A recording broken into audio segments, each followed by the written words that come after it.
Bonjour à tous. Dans cette vidéo, on va voir les différents composants du système nerveux présentés plus ou moins d'une manière simple. Et donc, notre système nerveux est composé de deux compartiments essentiels. Le système nerveux central, formé par l'encéphale et la moelle épinière, et le système nerveux périphérique. Tout ce qui sort du système nerveux central et le périphérique.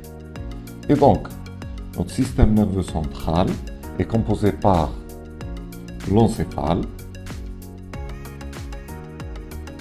avec le cerveau, le cervelet et le tronc cérébral.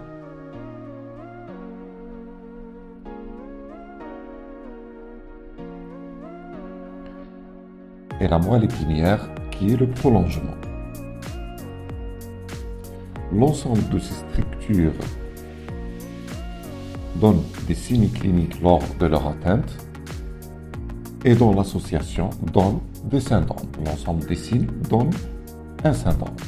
Et on a plusieurs syndromes, notamment le syndrome pyramidal qui est plutôt celui de la motricité volontaire, le syndrome extrapyramidal lors de l'atteinte des noyaux gris centraux, c'est plutôt dans le chef de file et la maladie de Parkinson. On a le syndrome cérébelleux qui donne des troubles de l'équilibre et la marche lors de l'atteinte du cervelet. On a le syndrome cordonal postérieur lors de l'atteinte de la sensibilité profonde et le syndrome spinothalamique lors de l'atteinte de la sensibilité superficielle avec les douleurs thermoalgésiques et le syndrome vestibulaire central, d'accord, où il existe plutôt des vertiges, des nystagmus, d'accord. Et on a le syndrome alterne qui est une atteinte d'une voie longue d'un côté et d'un nerf crânien du côté opposé de la lésion qui signe une atteinte au niveau du tronc cérébral. Et on a aussi les différents syndromes médulaires lors de l'atteinte de la moelle épinière. À côté de ça, on a le système nerveux périphérique. Le système nerveux périphérique où tout ce qui sort du système nerveux central est le système nerveux périphérique. Et là, on a des voies, ce qu'on appelle des voies afférentes. C'est de la périphérie vers le système nerveux central. Plutôt, elle chemine le système sensitif. Et les voies efférentes du système nerveux central vers la périphérie lors de la commande comme celle de la motricité. Et donc, d'une manière simple, on a le système nerveux central, l'encéphale et la moelle épinière. On a dit tout ce qui sort, c'est le système nerveux périphérique. Et donc là, on a le nerf périphérique, d'accord? On a la jonction qui suit, c'est la jonction neuromusculaire, d'accord? Et cette jonction se lie vers le muscle, d'accord? Et donc, lors de l'atteinte du nerf périphérique, on a ce qu'on appelle les neuropathies ou bien les syndromes neurogènes périphériques. Lors de l'atteinte de la jonction neuromusculaire, on a ce qu'on appelle les syndromes myasthéniques.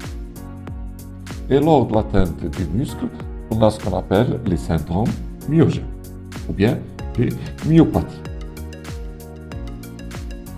Et donc, si on voit le système nerveux d'une autre manière, on a le système nerveux somatique, qui commande les fonctions plutôt volontaires avec les muscles striés.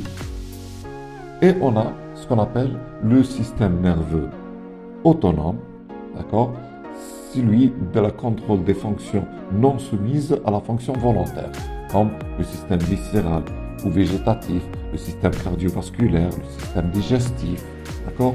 Et dans ce système nerveux autonome, on entend parler du système sympathique et parasympathique. Le système sympathique et parasympathique qui font partie du système nerveux autonome. Le système nerveux sympathique se voit lors de l'action, de l'excitation. Il s'active. et le système nerveux parasympathique, plutôt lors du repos et de la relaxation.